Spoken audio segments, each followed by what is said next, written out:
हरे कृष्णा माता जी, सभी को प्रणाम। सभी का हार्दिक स्वागत है आज की कक्षा में। तो पहले हम प्रार्थना करते हैं, फिर शुरू करेंगे। ओम अज्ञानतिमिरान्धस्य ज्ञानतिमिरान्धस्य ज्ञानञ्जनशलाकया चक्षुरुन्मीलितं येन तस्मै श्रीगुरुवे नमः। श्रीचैतन्यमनोभीष्टं स्थापितं येन भूतले स्वयं मह्यं ददाति स्वपदान्तिकम्। वन्देऽहं श्रीगुरो श्रीयुतपदकमलं श्रीगुरून् वैष्णवांश्च श्रीरूपं साग्रजातं सहगण रघुनाथं तं सजीवं साद्वैतं सावधूतं परिजनसहितं कृष्णचैतन्यदेवं श्री राधा कृष्ण पादान सहगण ललिता श्री विशाखान्वितांश्च। हे कृष्णा करुणा सिंधु दीनबंधु जगतपते गोपेश गोपिका कांत राधा कांत नमस्तुते। तप्त कांचन गौरांगी राधे वृंदावनेश्वरी वृषभानुसुते देवी प्रणमामि हरिप्रिये। वाञ्छाकल्पतरुभ्यश्च कृपा सिन्धुभ्य च पतितानां पावनेभ्यो वैष्णवेभ्यो नमो नमः। जय श्री कृष्णा चैतन्य प्रभु नित्यानंदा श्री अद्वैत गदाधर श्रीवासादि गौर भक्तवृंदा। हरे कृष्णा कृष्णा कृष्णा हरे हरे, हरे राम राम राम हरे हरे।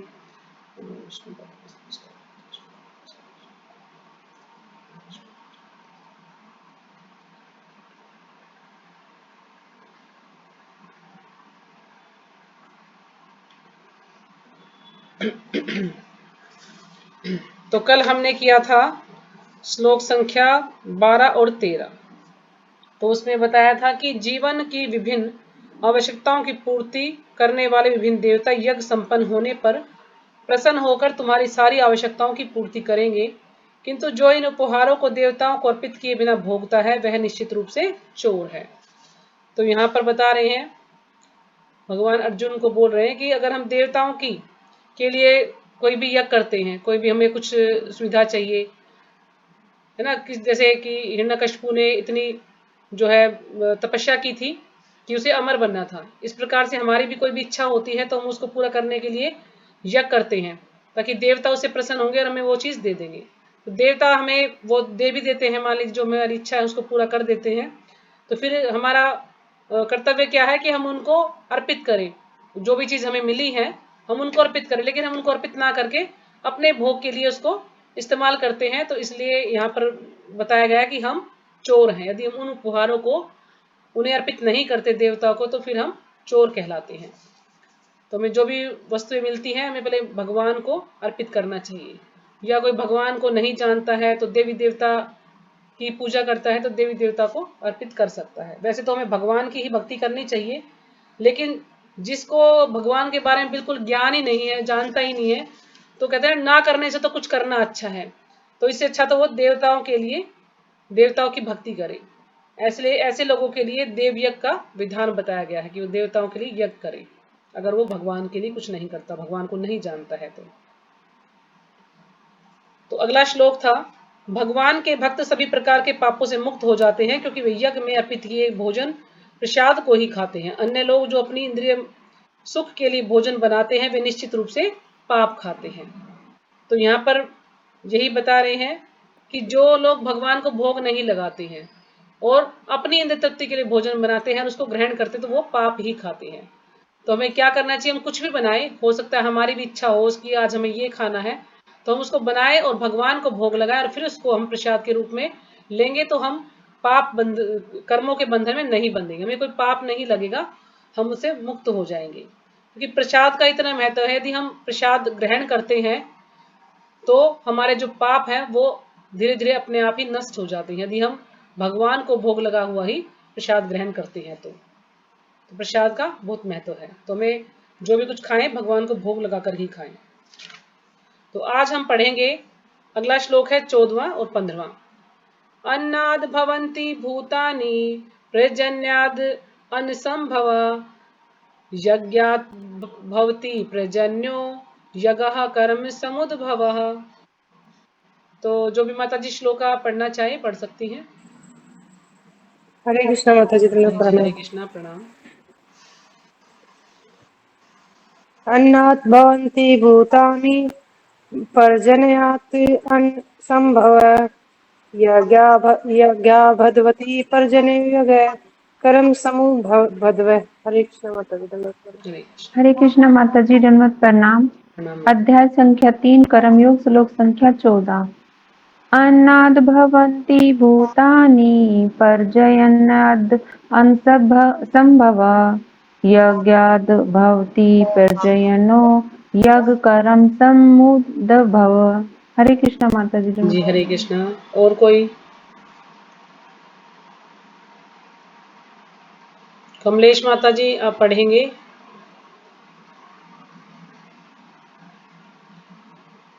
हरे कृष्ण माता जी, दंडवत हाँ जी, प्रणाम। हाँ जी, प्रणाम माता जी। हाँ, निकाल रही हूँ। श्रीमद् भगवत गीता यथारूप अध्याय 3 कर्मयोग श्लोक संख्या 14। अन्नात् भवन्ति भूतानि प्रजनया दत्र संभव यज्ञाद् भवति पर्जन्यो यज्ञकर्म भद्रुवय। हरे कृष्ण माता जी, जी हरे दंडवत कृष्णा, प्रणाम। प्रणाम। हरे कृष्णा माता जी, दंडवत प्रणाम। माता जी। अन्नाद् भवन्ति भूतानि पर्जन्याद् अन्नसम्भवः यज्ञाद् भवति पर्जन्यो यज्ञः कर्म समुद्भवः। हरे कृष्णा माता हरे जी, कृष्णा दंडवत माता प्रणाम। जी। गगन माता जी आपको पढ़ना है? हरे कृष्णा माता जी, जी नमः हरे प्रणाम। कृष्णा, प्रणाम माता जी। अन्नाद्रवन्ति भूतानि पर्जन्यवाद संभव यज्ञाद्रवति पर्जन्यो यज्ञ सम परम समुद्र। हरे कृष्णा माता जी। हाँ जी हरे कृष्णा। गीता माता जी आप पढ़ेंगे? ठीक है, तो मैं पढ़ती हूँ। मैं बुक लेके अभी आ रही हूँ। हाँ हाँ, बुक लेके आएंगे अभी आप? चलो ले आइए माता जी कोई बात। मेहमान आए हुए थे, अभी ठीक गए है हैं। ठीक है, अच्छा अच्छा। इसलिए मैं, कौन सा श्लोक है माता जी? 14वां है माता जी, श्लोक संख्या 14। एक मिनट, जब तक कोई और पढ़ ले माता जी। सबका हो ही गया लगभग। आप अगला अगला श्लोक पढ़ लेना या तो, ठीक है? माता जी मैं प्रणाम। शुरू कर देती हूँ।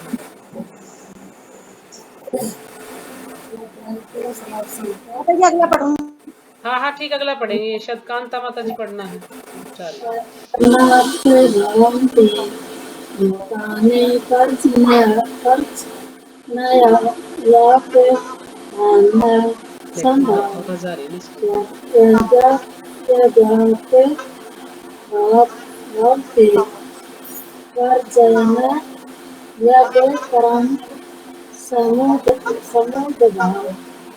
हरे कृष्ण। हरे कृष्ण।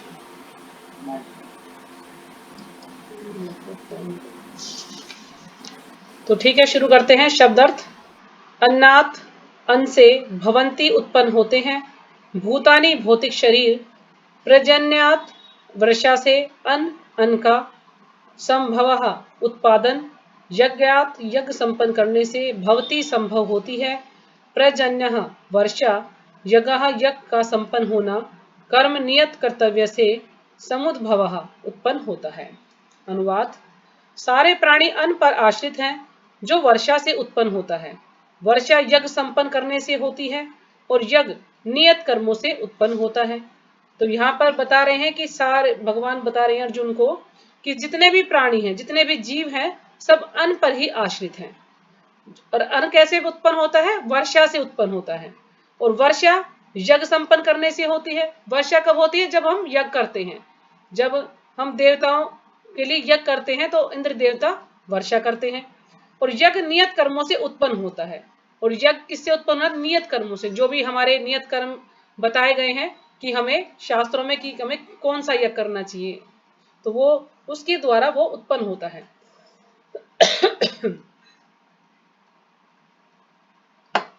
अब कोई ये भी कह सकता है कि सारे जीव अन्न पर आश्रित कैसे हैं?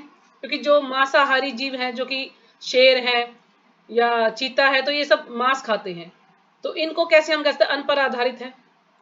क्योंकि ये अन्न पर आश्रित इसलिए कहा गया है इनको भी कि जिसका जो, जैसे मान लीजिए गाय खाते हैं या और भी कोई जीवों को खाते हैं तो वो अन्न खाते हैं, तो इसलिए ये भी अन्न पर आश्रित है। यानी सभी जीव अन्न पर ही आश्रित हैं।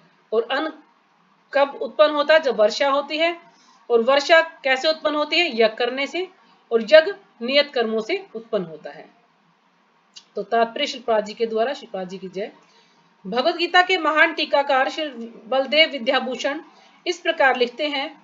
जो बलदेव विद्याभूषण है ये महान टीकाकार हैं, क्योंकि जो ये भगवत गीता है ये भी इन्होंने ही लिखी थी और प्रभुपाद जी ने इसको आसान भाषा में हमें दिया है। तो ये टीका करते हैं इसके ऊपर। ये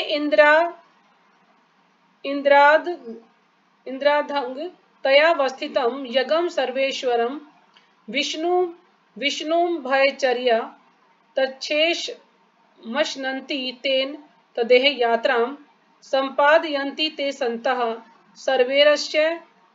सर्वेश्वरस्य यज्ञ पुरुषस्य भक्ता सर्वकिली विशेर अनादिकाल विवृदेर आत्मानुभव प्रतिबंध के निर्खिलई पापई विर्मुच्यन्ते। परमेश्वर जो यज्ञ पुरुष अथवा समस्त यज्ञों के भोक्ता कहलाते हैं, सभी देवताओं के स्वामी हैं और जिस प्रकार शरीर के अंग पूरे शरीर की सेवा करते हैं उसी तरह सारे देवता उनकी सेवा करते हैं। तो यहाँ पर बता रहे हैं कि परमेश्वर, तो प्रभुपाद जी बता रहे हैं हमें इसका अर्थ कि परमेश्वर जो यज्ञ पुरुष अथवा समस्त यज्ञों के भोक्ता कहलाते हैं। जो परमेश्वर हैं, जो भगवान श्री कृष्ण हैं, वही क्या है, वही यज्ञ पुरुष हैं और वही सभी यज्ञों के भोक्ता हैं, सभी देवताओं के स्वामी हैं और जिस प्रकार शरीर के अंग पूरे शरीर की सेवा करते हैं उसी तरह सारे देवता उनकी सेवा करते हैं। जैसे हमारे जो शरीर का, जिस प्रकार शरीर के अंग पूरे शरीर की सेवा करते हैं, है ना, सारे अंग हैं जो मिलकर शरीर की सेवा करते हैं। हाथ का कार्य, पैर का कार्य, पेट का कार्य, तो सबके अलग अलग कार्य हैं, तो सब शरीर की सेवा करते हैं। इसी प्रकार जो देवी देवता हैं वो सभी मिलकर भगवान की सेवा करते हैं। इंद्र, चंद्र तथा वरुण जैसे देवता भगवान द्वारा नियुक्त अधिकारी हैं। अब इंद्र हैं जो कि बारिश करते हैं, चंद्र देवता हैं और वरुण देवता हैं जो कि जल के देवता हैं, वरुण देवता। तो वो भगवान ने इनको नियुक्त किया है। ये सारी जो भी सुख सुविधाएं हैं, हमें जल चाहिए या हमें कोई सामग्री चाहिए या कोई भी खाद्य पदार्थ चाहिए, तो हर चीज के अलग अलग देवता हैं, उन्हीं की वजह से हमें सभी मिल पा रहा है। लेकिन ये जो देवता हमें जो दे रहे हैं वो भगवान ने उनको इतनी शक्ति दी है, भगवान ने उनको अधिकार दिया है, तो भगवान ही उनको दे रहे हैं और वो फिर हमें दे रहे हैं। तो यानी सब कुछ भगवान से ही आ रहा है, हर चीज के स्रोत भगवान ही है, भगवान से ही सब कुछ उद्भूत होता है। बस देवताओं को तो इनको ये पोस्ट दी गई है, इनको एक अधिकार दिया गया है कि तुम्हें ये कार्य करना है। जैसे जो ये पलक हैं, पलक के भी देवता होते हैं, जल के देवता हैं और हर चीज के देवता हैं, मल के भी देवता हैं। तो इस प्रकार से जितने भी 33 करोड़ देवी देवता हैं उनको सबको अलग अलग विभाग सौंपे गए, सबको अलग अलग पोस्ट दी गई है कि तुम्हें ये कार्य करना है, तुम्हें वो कार्य करना है। जो सांसारिक कार्यों की देखरेख करते हैं, तो देवताओं कार्य क्या है, सांसारिक कार्य हैं जो उनकी वो देखरेख करते हैं। सारे वेद इन देवताओं को प्रसन्न करने के लिए यज्ञों का निर्देश करते हैं। तो जितने भी वेद हैं, सारे वेद इन देवता को प्रसन्न करने के लिए यज्ञों का निर्देश करते हैं। वो हमें निर्देश देते हैं, बताते हैं कि हमें ये देवताओं को प्रसन्न करना है, किस प्रकार से प्रसन्न करना है, कौन सा यज्ञ करना है, ये सब हमें वेदों से पता चलता है। तो कुछ लोग ऐसे हैं जो यज्ञों में विश्वास करते हैं, कर्म कांडों में विश्वास करते हैं, तो देवताओं की भक्ति करते हैं, देवताओं के लिए यज्ञ करते हैं और इस प्रकार से यज्ञ करते हैं कि हमें ये सुविधा मिल जाए, हमें वो मिल जाए, हमें ये सिद्धि प्राप्त हो जाए। तो इस प्रकार से भी वो देवताओं से ज्यादा टच में रहते हैं, उन्हीं की भक्ति करना चाहते हैं, क्योंकि उनको अपनी इंद्रियों को तुष्ट करना है, इसलिए वो देवताओं की भक्ति करते हैं, भगवान की भक्ति नहीं करते हैं। जिससे वे अन्न उत्पादन के लिए प्रचुर वायु, प्रकाश तथा जल प्रदान करें। तो जो देवता है वो उत्पादन के लिए, अन्न उत्पादन के लिए प्रचुर वायु, जो अन्न उपजाने के लिए जो वायु चाहिए, हवा चाहिए या जो प्रकाश चाहिए, जल चाहिए, वो सब देवताएं की तरफ से ही मिलता है।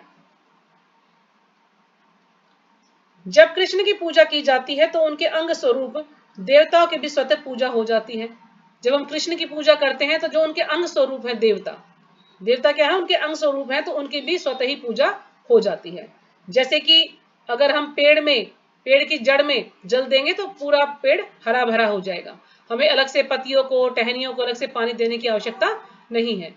अगर हम जड़ में जल देंगे तो पूरा पेड़ हरा भरा हो जाए। तो इसी प्रकार से यदि हम कृष्ण की पूजा करेंगे तो सारे देवी देवता अपने आप ही प्रसन्न हो जाएंगे। हमें अलग से किसी देवी देवता की पूजा करने की आवश्यकता नहीं है।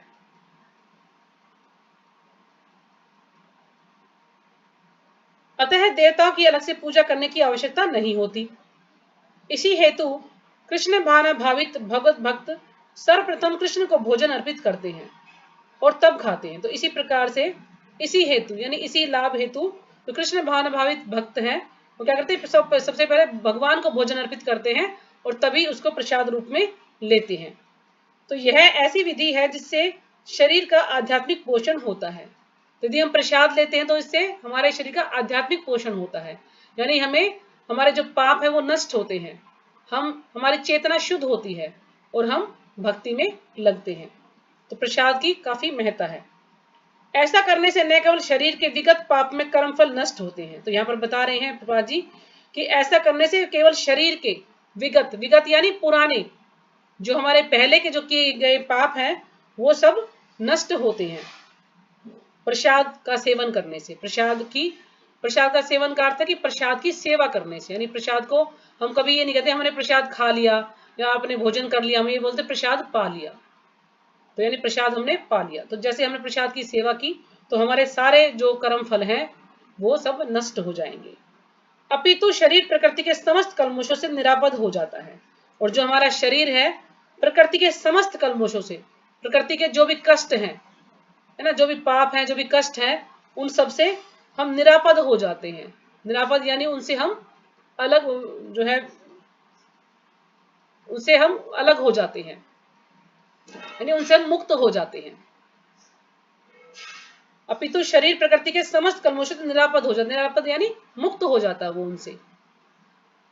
जो भी हमारे जो दुख है प्रकृति के द्वारा जो हमें कष्ट दिए जाते हैं उनसे वो अलग हो जाता है, मुक्त हो जाता है। जब कोई छूत का रोग फैलता है तो इसके आक्रमण से बचने के लिए रोगाणुरोधी टीका लगाया जाता है। जब कोई छूत का रोग फैलता है ना, कुछ बीमारियां ऐसी होती हैं अगर एक व्यक्ति को हो तो दूसरे के, जैसे कि माता निकलती है किसी को, तो एक बच्चे को निकलेगी तो पूरे परिवार को धीरे धीरे सबको निकल जाएगी। तो उसके आक्रमण से बचने के लिए, यानी उसके जो भी क्या कहेंगे उसको, जो छूत की बीमारी है उसका प्रभाव किसी और पर ना पड़े, तो उसके लिए क्या करते हैं, रोगाणुरोधी टीका लगाया जाता है। तो ऐसा टीका लगाता है कि इससे बचाव हो सके। इसी प्रकार भगवान विष्णु को अर्पित करके ग्रहण किया जाने वाला भोजन हमें भौतिक संदूषण से निरापद बनाता है। तो जब हम रोगाणुरोधी टीका लगाते हैं उससे बचने के लिए, ताकि इसका प्रभाव और ऊपर ना पड़े। तो इसी प्रकार से जब हम भोजन भगवान को अर्पित किया गया भोजन हम ग्रहण करते हैं या प्रसाद हम ग्रहण करते हैं तो भोजन हमें भौतिक संदूषण से निरापद बनाता है। तो भोजन हमें जो भौतिक संदूषण है, जो भौतिकता का जो भी संदूषण या भी जो इसकी बुराई, उसका जो बुरा प्रभाव है उससे हमें निरापद बनाता है, यानी उससे हमें मुक्त करता है। और जो इस विधि का अभ्यस्त है वह भगवत भक्त कहलाता है। और जो इस विधि का अभ्यस्त है यानी जो इस विधि का अभ्यास कर रहा है वो क्या है, वो भगवत भक्त कहलाता है।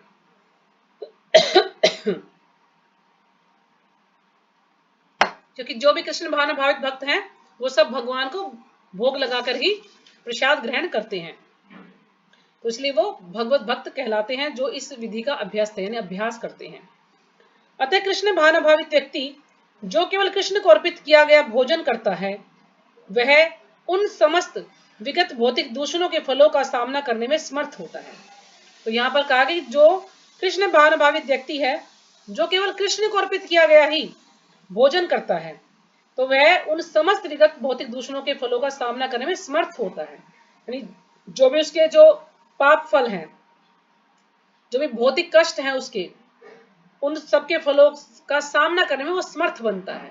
उसके अंदर इतनी शक्ति आ जाती है कि वो ऐसे जो भी कष्ट होते हैं, जो भी उसके पाप हैं, उनसे वो उसको शक्ति मिलती है, यानी वो उनको सहन कर पाता है, उनका सामना कर पाता है वो जो भी भगवान का प्रसाद ग्रहण करता है। जो आत्म साक्षात्कार के मार्ग में बाधक बनते हैं, यानी जो भी कष्ट हैं या जो भी बुराइयां हैं आत्म साक्षात्कार मार्ग में बाधक बनते हैं, जो बाधा बनते हैं कि हमें आत्म साक्षात्कार करने में जो भी रुकावटें आती हैं, जो भी बाधाएं आती हैं, उन सब से हम जो है उन सब का हम सामना कर पाते हैं, इतनी हमें शक्ति मिल जाती है। इसके विपरीत जो ऐसा नहीं करता वह अपने पापपूर्ण कर्म को बढ़ाता रहता है। लेकिन दूसरी तरफ हम देखते हैं जो व्यक्ति ऐसा नहीं करता, जो भगवान को भोग लगाकर नहीं खाता, वो क्या करता है, वो अपने पापपूर्ण कर्म को बढ़ाता रहता है। उसके जो पापपूर्ण जो कर्म है उनको और बढ़ाता रहता है, जिससे उसे सारे पाप फलों को भोगने के लिए अगला शरीर कुकरों सुकरों के समान मिलता है। तो अगर उसको पाप कर्मों को बढ़ाता है तो पाप फलों को तो भोगना पड़ेगा, तो उस पाप फलों को भोगने के लिए उसको कुकर या सुकर का जीवन मिलता है, यानी कुत्ते का या सुअर का जीवन मिलता है उसको अगला, ताकि वो पाप फलों को भोग सके। यह भौतिक जगत नाना कल्मशों से पूर्ण है, जो भी भगवान के प्रसाद को ग्रहण करके उनसे निरापद हो लेता है। अब जो भौतिक जगत है, भौतिक जो संसार है, नाना कल्मशों से पूर्ण है, नाना यानी अनेक प्रकार के कष्टों से पूर्ण है, और जो भी भगवान के प्रसाद को ग्रहण करके उनसे निरापद हो लेता है। अब अगर भगवान के प्रसाद को ग्रहण करते तो हम उनसे मुक्त हो जाते हैं, तो वह उनके आक्रमण से बच जाता है। किंतु जो ऐसा नहीं करता वह कल्मश का लक्ष्य बनता है, लेकिन जो ऐसा नहीं करता वो दुखों का लक्ष्य बनता है, यानी कष्ट उसके जीवन में आते हैं अगर वो ऐसा नहीं करता है तो। अन्न अथवा शाक वास्तव में खाद्य हैं। अब जो अन्न है या जो सब्जियां हैं वास्तव में खाद्य हैं। मनुष्य विभिन्न प्रकार के अन्न, शाक, फल आदि खाते हैं, जबकि पशु इन पदार्थों के उच्छिष्ट को खाते हैं। अब मनुष्य तो विभिन्न प्रकार के सब ये अन्न है, शाक है, सब्जियां हैं, फल हैं, दूध है, इनका सेवन करते हैं, जबकि पशु इन पदार्थों के उच्छिष्ट को खाते हैं। अब पशु इनके उच्छिष्ट को खाते हैं, इसका क्या अर्थ है कि मान लीजिए जैसे हम सब्जी काटते हैं तो छिलके जो भी होते हैं हम गाय को डाल देते हैं ना, कि गाय खा लेगी या भैंस खा लेगी, जिसके घर में भैंस है। तो इस प्रकार से अब जो अन्न है, अन्न तो मनुष्य के काम आता है, लेकिन जो अन्न से आपको सबको पता होगा, जो खेती करते तूड़ा बोलते हैं ना, या भूसा है ना, या हरा चारा, तो ये सब क्या है, ये पशुओं का भोजन है, तो इसको उच्छिष्ट कहा गया है। यानी अन्न तो मनुष्य काम आएगा, लेकिन उससे जो तूड़ा या जो भूसा निकलता है वो पशुओं के काम आता है, तो इसलिए कहा गया कि उन पदार्थों के उच्छिष्ट को खाते हैं। जो मनुष्य मांस खाने के अभ्यस्त हैं उन्हें भी शाक के उत्पादन पर निर्भर रहना पड़ता है, लेकिन जो मांस खाने के अभ्यस्त हैं, जो मांस खाना चाहते हैं जो मनुष्य, उन्हें भी शाक के उत्पादन पर निर्भर रहना पड़ता है। तो जो भी शाक यानी जो भी सब्जियां हैं उनके उत्पादन पर ही उनको निर्भर रहना पड़ता है, क्योंकि पशु शाक ही खाते हैं। क्योंकि जितने भी पशु हैं जिनका मांस वो लोग खाते हैं, तो वो क्या खाते हैं, पशु शाक खाते हैं, यानी सब्जियां वगैरह वो खाते हैं या चारा खाते हैं, तो उन्हीं को ये मनुष्य जो है उन जीवों को खाते हैं। अतएव हमें अंतोगत्वा खेतों के उत्पादन पर ही आश्रित रहना है। तो आखिर में हमें क्या है कि हमें खेतों का जो उत्पादन, खेतों में जो भी खेती होती है उसी के उत्पादन पर हमें आश्रित रहना है, बड़ी बड़ी फैक्ट्रियों के उत्पादन पर नहीं, कि बड़ी बड़ी फैक्ट्रियों के उत्पादन पर हम आश्रित नहीं रह सकते, क्योंकि बड़ी बड़ी फैक्ट्रियां क्या कर सकती हैं, जब तक उन्हें कच्चा कहते हैं ना, कच्चा सामान नहीं मिलेगा, जब तक अन्न नहीं मिलेगा, तो फैक्ट्रियां क्या कर सकती, कुछ भी नहीं कर सकती। और कच्चा सामान हमें कोई भी खनिज पदार्थ है या अन्न है और जो भी बहुत सारी चीजें हैं जिनसे ये सारी चीजें बनाई जाती है, तो सब खेती से ही, हर चीज की खेती होती है, तो जमीन से ही हमें सब कुछ मिलता है, इन फैक्ट्रियों से नहीं। तो हम जमीन पर जो खेती की जाती है उस पर हम आश्रित रहते हैं, न कि फैक्ट्रियों पर। खेतों का यह उत्पादन आकाश से होने वाली प्रचुर वर्षा पर निर्भर करता है। अब जो खेतों का जो भी उत्पादन है, जो भी हम फसल बोते हैं, तो किस पर निर्भर करता है, प्रचुर वर्षा पर, कि पूर्ण रूप से वर्षा हो ताकि फसल अच्छी हो। और ऐसी वर्षा इंद्र, सूर्य, चंद्र आदि देवताओं के द्वारा नियंत्रित होती है, और जो भी वर्षा होती है वो इंद्र, चंद्र और सूर्य के द्वारा नियंत्रित होती है। ये देवता भगवान के दास हैं, तो जितने भी देवी देवता हैं सब भगवान के दास हैं, भगवान के भक्त हैं सभी देवी देवता। भगवान को यज्ञों के द्वारा संतुष्ट रखा जा सकता है। अब भगवान को यज्ञ करके ही हम संतुष्ट रख सकते हैं। अतः जो इन यज्ञों को संपन्न नहीं करता उसे अभाव का सामना करना होगा, यही प्रकृति का नियम है। तो जो इन यज्ञों को संपन्न नहीं करता है उसे अभाव का सामना करना पड़ेगा। मतलब यही प्रकृति का नियम है, यानी जो भगवान को संतुष्ट नहीं करता तो उसके जीवन में कष्ट आएंगे ही। और जो प्रकृति है, वो प्रकृति का जो नियम है वो उससे बच नहीं सकते, यानी उन्हें जो भी कष्ट है उनके जीवन में वो उनको भोगने ही पड़ेंगे यदि वो भगवान को प्रसन्न नहीं करते हैं तो। अतः भोजन के अभाव से बचने के लिए यज्ञ और विशेष रूप से इस युग के लिए संतुतः संकीर्तन यज्ञ संपन्न करना चाहिए। तो अतः भोजन के अभाव से बचने के लिए, यानी हमें किसी प्रकार की कोई तकलीफ ना हो, क्योंकि जो पृथ्वी देवी है, यदि पाप ज्यादा बढ़ेंगे तो पृथ्वी देवी जो भरपूर मात्रा में अन्न नहीं उपजा सकती। कहते हैं ना, जब पाप ज्यादा बढ़ता है तो इन चीजों की कमियां होनी शुरू हो जाती हैं। और आगे आने वाले समय में तो ये भी बताया गया है कि ऐसा समय आएगा, कलयुग जैसे जैसे बढ़ता रहेगा तो इंसान इंसान को खाना शुरू कर देगा, ऐसी भूखमरी फैलेगी जब और कलयुग, घोर कलयुग आएगा। अभी तो कलयुग की शुरुआत है, अभी ही इतने अत्याचार, इतने अपराध हो रहे हैं, तो जब घोर कलयुग आए तो क्या होगा हमारा।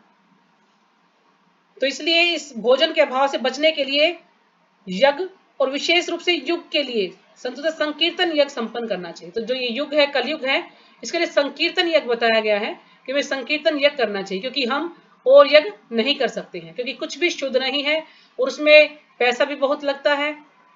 और यदि हम संकीर्तन यज्ञ करेंगे तो वो उसमें हमारा कोई भी पैसा नहीं लगता है, हम उसे किसी भी समय पर किसी भी स्थान पर हम उसको कर सकते हैं और उसका लाभ हमें अवश्य ही मिलेगा, चाहे हम किसी भी प्रकार से उसको करें, चाहे हमें उसका ज्ञान भी ना हो, यदि हम हरे कृष्ण का जप करते हैं तो भी हमें उसका लाभ मिलेगा ही मिलेगा। तो अगला श्लोक है श्लोक संख्या 15।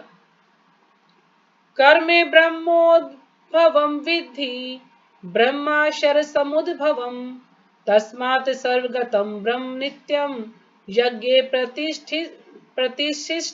प्रतिष्ठितम्। तो जो भी माता जी पढ़ना चाहे पढ़ सकती हैं। हरे कृष्ण माता जी, दंडवत जी प्रणाम। हरे कृष्ण। श्रीमद् भगवत गीता अध्याय 3 कर्म योग श्लोक संख्या 15। क्रंद्रमा उद उद्भद्रुवं विधि धर्मा अक्षर समूह ध्रुवं तस्मात् सर्वगतं ब्रह्मा नित्यं यज्ञे प्रतिष्ठितम्। हरे कृष्ण माता जी, दंडवत जी हरे प्रणाम। कृष्ण सभी प्रणाम। भक्तों को दंडवत प्रणाम। और कोई माता जी जो पढ़ना चाहे हरे श्लोक? कृष्ण माता जी, जी दंडवत हरे प्रणाम। कृष्ण श्लोक प्रणाम संख्या माता जी। 15। करम ब्रह्म उद्भवम विधि ब्रह्म अक्षर समुदर भवम तस्मात् सर्वगतं ब्रह्म नित्य यज्ञे प्रतिष्ठितम्। हरे हरे कृष्णा माता कृष्ण जी। माता जी। हाँ जी हरे कृष्ण पढ़िए। अध्याय 3 श्लोक संख्या 15। कर्म ब्रह्मा उद्गम विधि ब्रह्मा पर ब्रह्म समुद्रभम तस्मात् सर्वगतं ब्रह्मा नित्यं यज्ञे प्रतिष्ठितम्। हरे कृष्ण माता जी। हाँ जी हरे कृष्ण। हरे कृष्ण माता जी, जी दंडवत हरे कृष्ण। प्रणाम। हाँ माता जी पढ़िए। कर्म परमो वध्वं विधि ब्रह्माक्षर समूहध्वं तस्मात् सर्वगतं ब्रह्मा नित्यं यज्ञे प्रतिष्ठितम्। हरे कृष्ण माता जी, हाँ दंडवत जी प्रणाम। हरे कृष्ण। और कोई? हरे कृष्ण माता जी, दंडवत प्रणाम। जी हरे कृष्ण प्रणाम माता श्लोक जी। नंबर 15। परम ब्रह्म उद्भवम विधि ब्रह्म अक्षरम समुद्भवम तस्मात् सर्वगतं ब्रह्म नित्यं यज्ञ प्रतिष्ठितम्। हरे कृष्ण हरे माता जी, कृष्ण दंडवत प्रणाम। प्रणाम। और कोई? हाँ जी हरे पढ़िए कृष्ण गंगा। माता जी, दंडवत प्रणाम। हाँ, पढ़िए। क्रम ब्रह्म क्रम ब्रहा उद्भवम विधि ब्रहा गतं ब्रह्म नित्यं क्रम यज्ञे प्रतिष्ठितम्। हरे कृष्ण माता जी। हरे कृष्ण। पढ़िए माता जी, गगन माता जी पढ़िए। क्रम ब्रहो उद्र विधि ब्राक्षर समुद्रम तस्मात् सत्रगत ब्रहा नित्य यज्ञे प्रतिष्ठितम्। हरे कृष्ण। हाँ जी हरे कृष्ण। और कोई? हो गया सबका?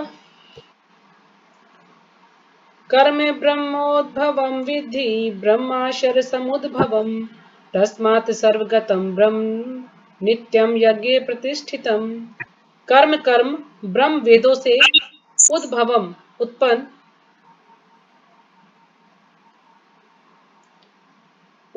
उत्पन्न विद्धि जानो ब्रह्म वेद अक्षर पर ब्रह्म उद्भवम साक्षात प्रकट हुआ।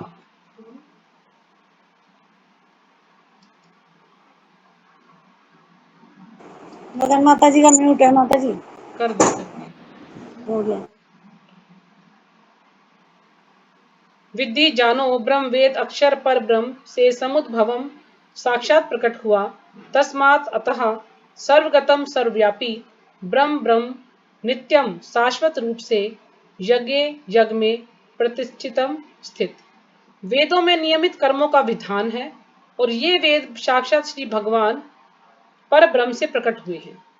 तो जो वेद हैं, वेद में नियमित कर्मों का विधान है। हमारे लिए कुछ कर्म नियमित किए गए हैं कि ये कर्म हमें करने हैं, तो उनका विधान है, विधि है, किस प्रकार से हमें उनको करना है। और ये वेद साक्षात श्री भगवान पर ब्रह्म से प्रकट हुए हैं। जो ये वेद है, ये भगवान के श्वास से प्रकट हुए हैं। भगवान ने ही इन वेदों को हमें दिया है, किसी मनुष्य ने इनको नहीं लिखा है। फलतः सर्वव्यापी ब्रह्म यज्ञ कर्म में सदा स्थित रहता है। फलतः जो फलस्वरूप जो सर्वव्यापी ब्रह्म है, जो कि सब जगह है, ब्रह्म ब्रह्म कौन है? भगवान। यज्ञ कर्मों में सदा स्थित रहता है। जो भी यज्ञ कर्म है उनमें हमेशा वो स्थित रहते हैं। तो तात्पर्य श्रीपाद जी के द्वारा, श्रीपाद जी की जय। इस श्लोक में यज्ञार्थ कर्म अर्थात कृष्ण को प्रसन्न करने के लिए कर्म की आवश्यकता को भली भांति विवेचित किया गया है। यानी इस श्लोक में यज्ञार्थ कर्म यानी यज्ञ कि हमें कौन से कर्म करने चाहिए, कौन से यज्ञ करने चाहिए कृष्ण को प्रसन्न करने के लिए, तो ऐसे कर्म की आवश्यकता को भली भांति विवेचित किया गया। यानी ऐसे कर्मों के बारे में यहाँ पर बताया गया है कि हमें कौन से यज्ञ करने चाहिए ताकि हम भगवान को प्रसन्न कर सकें। यदि हमें यज्ञ पुरुष विष्णु के परितोष के लिए कर्म करना है तो हमें ब्रह्म या दिव्य वेदों से कर्म की दिशा प्राप्त करनी होगी। यदि हम यज्ञ पुरुष कौन है? विष्णु। विष्णु के परितोष के लिए कर्म करना चाहते हैं तो हमें ब्रह्म या दिव्य वेदों से कर्म की दिशा प्राप्त करनी होगी। तो हमें इनके बारे में कहां से पता चलेगा? वेदों से। वेदों से हमें इनके बारे में पता चलेगा कि हमें कौन सा कर्म या कौन सा यज्ञ करना चाहिए ताकि भगवान को हम प्रसन्न कर सके। अतः सारे वेद कर्म देशों की संहिताएं हैं। अब जितने भी वेद हैं ये क्या है? कर्मादेशों की संहिताएं हैं। संहिताएं भी जैसे वेद हैं ऐसे संहिताएं भी होती हैं। तो वेदों के निर्देश के बिना किया गया कोई भी कर्म विकर्म या अवैध अथवा पापपूर्ण कर्म कहलाता है। अब जिस कर्म के बारे में वेदों में निर्देश नहीं दिया गया है, वेदों में नहीं बताया गया है और हम उस कर्म को करते हैं तो वो कर्म क्या है? वो कर्म विकर्म या अवैध अथवा पापपूर्ण कर्म कहलाता है। यानी हम वेदों के विपरीत होकर जो कर्म करते हैं वो विकर्म कहलाता है, यानी अवैध कर्म कहलाता है। वो कर्म सही नहीं है। अतः कर्मफल से बचने के लिए सदैव वेदों से निर्देश प्राप्त करना चाहिए। तो हमें कर्म करने के लिए हमेशा वेदों से निर्देश प्राप्त करेंगे हमें कौन से कर्म करने चाहिए जिससे कि हम भगवान को प्रसन्न कर सके। जिस प्रकार सामान्य जीवन में राज्य के निर्देश के अंतर्गत कार्य करना होता है, उसी प्रकार भगवान के परम राज्य के निर्देशन में कार्य करना चाहिए। अब जिस प्रकार एक सामान्य जीवन में, जो कि हमारा साधारण सा जीवन है, राज्य के निर्देश के अंतर्गत हमें कुछ कुछ कर्म करने पड़ते हैं, है ना। कुछ नियम बनाए गए हैं राज्य के कि हमें इन नियमों का पालन करना है। तो इसी प्रकार से जो भगवान है, भगवान के परम राज्य के निर्देशन में भी कार्य करना चाहिए।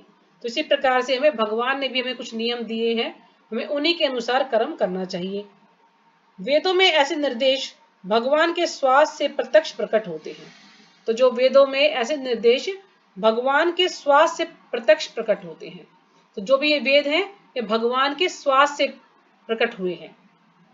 कहा गया है अस्य महतो भूतस्य निश्वसितम एतद यद ऋग्वेदो यजुर्वेदः सामवेदो अथर्व इंगिरसः। चारों वेद ऋग्वेद, यजुर्वेद, सामवेद तथा अथर्ववेद भगवान के श्वास से उद्भूत है। तो जितने भी ये वेद हैं सब भगवान के श्वास से ही हमें प्राप्त हुए हैं, सभी के स्रोत भगवान हैं। तो सबसे पहले एक वेद था यजुर्वेद, सबसे पहले यजुर्वेद था। फिर जब व्यासदेव जी आए तो व्यासदेव जी ने यजुर्वेद के 4 भाग किए और उनको अपने 4 शिष्यों को अलग अलग सौंप दिया था कि आप सबको एक एक वेद को संभालना है। तो भगवान के श्वास से उद्भूत है। बृहदारण्यक उपनिषद 4.5.11 ब्रह्म संहिता से प्रमाणित होता है कि सर्वशक्तिमान होने के कारण भगवान अपने श्वास के द्वारा बोल सकते हैं। तो ये बृहदारण्यक उपनिषद है, इसमें बताया गया है ब्रह्म संहिता से प्रमाणित होता है कि सर्वशक्तिमान होने के कारण भगवान अपने श्वास के द्वारा बोल सकते हैं। यानी भगवान अपने श्वास के द्वारा बोल सकते हैं। हम बोल सकते हैं? नहीं बोल सकते। भगवान अपनी आंखों से खा सकते हैं, भगवान अपने कानों से भी खा सकते हैं। यानी भगवान की इंद्रियां हमारी तरह जड़ इंद्रियां नहीं है, वो अपनी किसी भी इंद्री से कोई भी कार्य कर सकते हैं। ये जो बृहदारण्यक उपनिषद है इसमें बताया गया है। अपनी प्रत्येक इंद्रिय के द्वारा अन्य समस्त इंद्रियों के कार्य संपन्न कर सकते हैं। तो यहाँ पर बता रहे हैं कि भगवान प्रत्येक इंद्रिय के द्वारा अन्य समस्त इंद्रियों के कार्य भी संपन्न कर सकते हैं। दूसरे शब्दों में भगवान अपनी निश्वास के द्वारा बोल सकते हैं और अपने नेत्रों से गर्भाधान कर सकते हैं। तो भगवान अपने नेत्रों से भी गर्भाधान कर सकते हैं।